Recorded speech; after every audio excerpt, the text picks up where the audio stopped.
Ne învață idioții că Bălcescu a fost laș sau că Decebal bătrânul a fost un sinucigaș.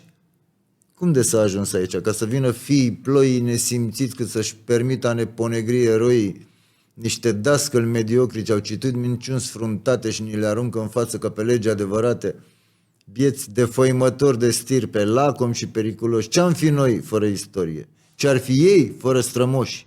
Fără urletul lui Horea am fi sclavi și azi pe roată, iar hunii din pustie nobilime elevată. Fără paloșul lui Ștefan am fi pașalăc turcesc, robi, umili, care cu grâne tot islamul hrănesc.